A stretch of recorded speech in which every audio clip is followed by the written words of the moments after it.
Estamos de volta com mais um episódio do Review Games, o programa onde mostramos a você um pouco do gameplay e nossas primeiras impressões sobre os últimos lançamentos de jogos. E hoje estamos falando sobre Dragon Age The Veilguard. Esse jogo estava há muito tempo no radar, tanto pela longa produção quanto pela espera deste vídeo. Pedimos desculpas pelo atraso. Não recebemos uma cópia de análise, nem tivemos acesso antecipado. Isso acontece. Então, comprei o jogo e joguei bastante desde o momento em que ele foi lançado. Aqui estão algumas primeiras impressões. Você provavelmente já viu manchetes, comentários ou análises sobre ele. É um assunto bem comentado. Estou ignorando todo esse ruído e apenas tentando responder se valeu a espera. Sabe, será que a BioWare está de volta? O jogo é divertido. Minha resposta não é tão sensacionalista. Até agora, com mais de 10 horas de jogo, fico feliz em dizer que não é um desastre ao nível de Andromeda ou Anthem. Veilguard é um jogo sólido, mas pra mim está faltando um pouco de tempero. Sabe, ele tem ambientes legais, narrativa cinematográfica épica, bons momentos e visuais decentes.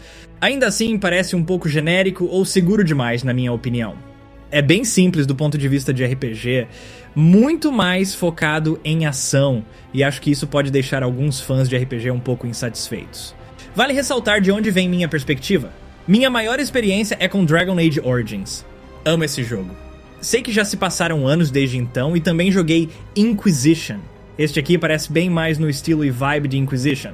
De qualquer forma, estou aqui apenas para apresentar os elementos e mecânicas do jogo, o que eu acho que funciona e o que não funciona. Depois cabe a você decidir se é sua praia. Sem spoilers, claro, a premissa básica da história é a seguinte: há um grande desastre iminente.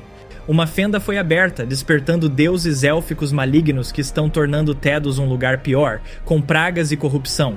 A história rapidamente se complica mais do que isso, e estou simplificando bastante, mas basicamente cabe a você, seus amigos e algumas alianças incômodas explorar e salvar o mundo. Você cria um novo personagem apelidado de Rook e, na minha experiência, o criador de personagens foi bem robusto. Basicamente consegui criar o Link de Zelda como se ele fosse uma pessoa real e fiquei bem satisfeito com o resultado. Ele ficou bem legal.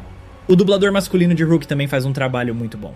Curiosamente, você é como um novato que foi inserido em meio a alguns personagens recorrentes de Inquisition. Pelo que vi até agora, o jogo é uma aventura relativamente leve. Sim, o destino do mundo está em jogo, e os Darkspawn são bem nojentos e assustadores às vezes, mas os personagens são carismáticos e espirituosos, e o ritmo nem sempre é tão urgente. Existem 3 classes principais para você escolher no início, junto com algumas opções de origem do personagem que influenciam certos diálogos aqui e ali. As classes são Guerreiro, Mago e Ladino. Eu escolhi ser Ladino. O combate é em tempo real, no estilo hack and slash, com ataques pesados, ataques leves, uma esquiva que ao pressionar novamente se transforma em um rolamento maior, ataques à distância e um botão de bloqueio ou aparo. A partir daí você tem habilidades especializadas baseadas na sua classe, que são ativadas com cooldowns. Elas podem ser mapeadas para um botão do controle, combinando o gatilho com um botão de face, além de uma habilidade suprema e, eventualmente, algumas habilidades de runa ou coisas que você ativa. Todos os ataques especiais são bem distintos e interessantes. Alguns são à distância, outros são de área, alguns curam você, outros aplicam debuffs ou venenos nos inimigos. Além disso, alguns inimigos possuem escudos que precisam ser quebrados com ataques à distância, e também há uma barra de desequilíbrio, Stagger, que ao ser preenchida, permite executar ataques finais bem legais. Os membros do seu grupo são bem básicos. Você não precisa se preocupar muito com eles. Dá pra gerenciar quem eles atacam, mas no modo automático eles geralmente se saem bem. As habilidades deles também podem ser mapeadas, mas achei bem fácil usar o menu radial com câmera lenta para ativá-las. Esse sistema funciona muito bem. Quando você utiliza essas ferramentas, os aliados são realmente úteis, embora sejam um pouco falantes demais durante as batalhas.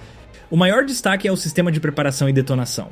Certos ataques são classificados como preparadores, ou seja, eles preparam um inimigo para ser atacado por um ataque especial de outro aliado que funcione como o detonador correspondente. Ao sincronizar isso no momento certo e fazer as combinações adequadas durante a batalha, você causa muito mais desequilíbrio, dano e outros efeitos. Esse sistema oferece uma boa quantidade de coisas para gerenciar. Achei o combate bem empolgante, mesmo que depois de um tempo ele pareça um pouco repetitivo, uma vez que você define suas habilidades e táticas preferidas. Ainda assim, o combate é muito dinâmico, Os golpes são responsivos, o feedback é bom, os efeitos na tela são caóticos e exagerados, e muitas das animações de combate e de movimentação são realmente muito boas.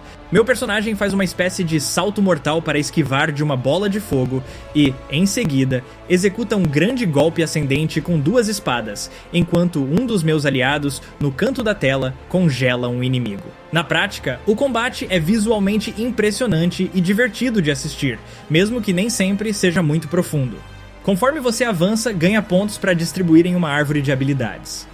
A árvore é bem extensa, com muitos nós diferentes, mesmo que alguns sejam apenas melhorias menores, como 10% de resistência extra ou 3% de aumento no poder de ataque, ainda há bastante variedade. Entre esses nós, há novas habilidades e capacidades. Além disso, cada classe tem algumas especializações, então digamos que você é um ladino que prefere combate corpo a corpo, como eu.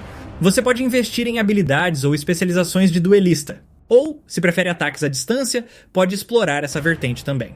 Então, é muita coisa que tecnicamente já vimos antes e o jogo faz isso de uma maneira bem normal, previsível e sem grandes surpresas. Não sei se os sistemas são os mais envolventes que já vi, mas são pelo menos bem divertidos. O que eu realmente gostei foram alguns dos encontros com inimigos maiores, e o jogo se torna muito melhor quando oferece um bom desafio. Portanto, escolha sua dificuldade com cuidado. Quando você está passando por uma área relativamente linear, pode ser algo simples, sabe? Virar à esquerda e encontrar um baú escondido ou coletar algo para abrir uma porta e depois voltar. Coisas bem padrão. Mas o que eu gostei mesmo foram as áreas maiores, como as cidades e regiões desse tipo que já impressionam logo de cara. Algumas dessas localizações têm um verdadeiro fator uau. Fiquei pensando, caramba, isso sim é uma cidade de RPG de fantasia. Gostei de descobrir essas coisas e me peguei explorando algumas dessas áreas só por curiosidade. Às vezes você encontra missões secundárias, algo pra ler ou itens pra saquear. Infelizmente o loot me decepcionou um pouco. Existem algumas funcionalidades de qualidade de vida, como ao pegar um item, aparecer automaticamente uma tela de comparação com o que você está equipado e a opção de equipar facilmente. Mas eu não encontrei muitos loots realmente empolgantes até agora. Estou progredindo bem no jogo sem sentir a necessidade de buscar itens incríveis, preferindo apenas criar upgrades para o que já tenho. Pelo menos algumas das armaduras têm visuais bem legais, e o jogo conta com um sistema de transmog, o que eu aprecio muito. Você gerencia essas coisas em um farol, que serve como uma base mística, onde pode verificar seu equipamento, conversar com aliados e ter diálogos mais aprofundados. Você também tem um quarto onde pode comprar itens decorativos em comerciantes e personalizá-lo um pouco. Além disso, você pode usar a viagem rápida para sair para o mundo real e cumprir missões ou explorar segredos menores. É um bom lugar para relaxar. E sim, você pode construir relacionamentos com os personagens. Isso é bem BioWare, aos meus olhos. O jogo também está muito bonito. É algo subjetivo, mas eu gostei do estilo de arte mais estilizado, levemente cartunesco, principalmente porque adoro os cenários como mencionei, e meu personagem ficou com um visual bem badass. O jogo usa muitas cores vibrantes, mas também tem um tom ou névoa de fantasia meio onírica, que acho que ajuda a destacar o visual. Como eu disse, pode não agradar a todos, mas ao menos ele roda bem. O jogo parece muito polido, o que é bastante refrescante, para ser honesto. Não encontrei nenhum bug ou falha grave. Talvez uma pequena falha visual, mas só isso. É bem impressionante. No PS5, onde joguei, há modos de desempenho e fidelidade. O modo de desempenho reduz um pouco a resolução, então às vezes fica um pouco borrado, mas pelo menos a taxa de quadros foi muito estável. Onde o jogo me decepcionou foi na parte de agência do RPG. A jogabilidade de ação RPG é boa, do jeito que é. Não é a mais complexa, mas tudo bem, ainda é divertida. Mas as decisões e conversas de RPG não me pareceram ter diferenças ou impactos realmente significativos e tangíveis. Primeiro, o Rook é um personagem criado pelo jogador, mas ainda assim meio preso ao papel de cara bom. Isso não é um problema, mas o jogo te dá opções de como responder. Algo normal, meio brincalhão ou um pouco rude.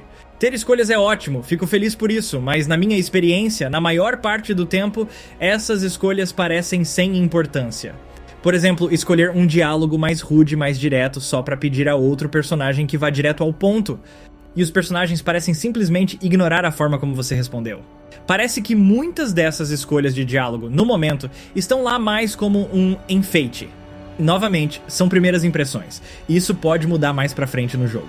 Mas por enquanto as conversas me deixaram bastante a desejar. Além disso, encontrei pouquíssimos momentos em que o jogo me apresentou uma daquelas grandes escolhas binárias, e as que apareceram não foram muito emocionantes.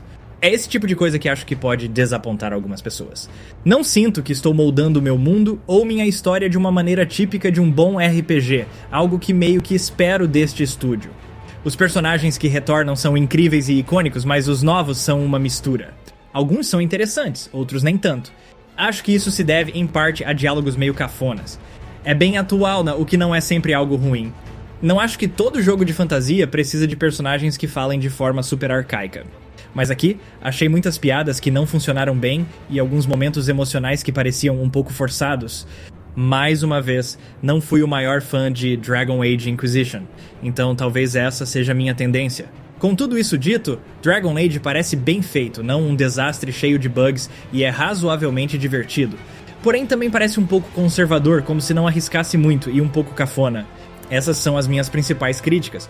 Isso acaba sendo uma questão de gosto e preferência pessoal.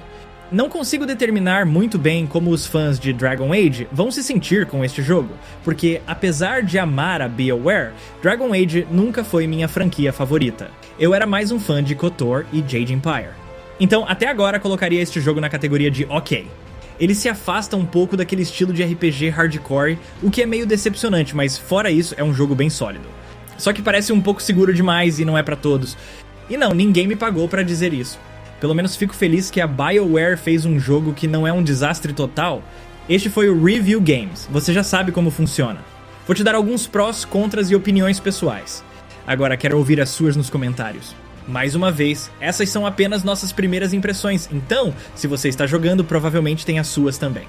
Deixe nos comentários. Se você não está curtindo o jogo, provavelmente vai nos dizer o porquê, e adoraríamos saber de qualquer forma.